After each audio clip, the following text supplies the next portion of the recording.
முருகா முருகா முத்துக்குமரா கண்டா கடம்பா கதிர்வேலா வடிவேலா என்னை காப்பாத்துப்பா, என்னை காப்பாத்து. எங்க அண்ணன் கல்யாணம் முடிஞ்சு நான் ஊரை விட்டு புறப்பட்டு ரொம்ப நாள் ஆகி போச்சு.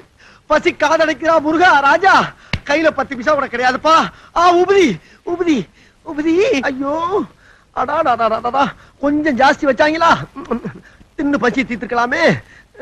ஐயோ கடவுளே, முருகா உன் கையால எனக்கு ஏதாச்சும் தர்மம் பண்ணுப்பா, ஏதாச்சும் தர்மம் பண்ணு.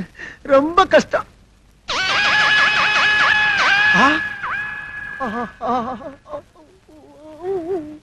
உன் கரடியே கருணப்பா. கையில ஒரு தங்க விலை வச்சுக்கிட்டு எடுத்துக்க ராஜா எடுத்துக்க ராஜான்னு நீ சொல்றது எனக்கு தாப்பா எடுபடாம போச்சு. எடுத்துக்கிறப்பா, எடுத்துக்கிறேன், எடுத்துக்கிறப்பா. இது எடுத்துக்கிறவா, இது வேணா நல்ல விலைக்கு போகாதுப்பா. பார்த்தா முருகா வர்றப்பா. அப்பனே வேல் இருக்க வெயிட்ட பார்த்தா ஒரு 7 கூட தேர்வு முடுக்கு கோவினில் அருகினில் கூடிய கூட்டங்கள் கடலா கடலாலயா. குழந்தைகள் பெரியவர் அனைவரையிலுக்கும் குமரன் இவன் கலையா. மங்கையரின் குங்குமத்தை காக்கும் முகம் ஒன்று, பாடுகின்ற ஏழைகளை தாங்கும் முகம் ஒன்று.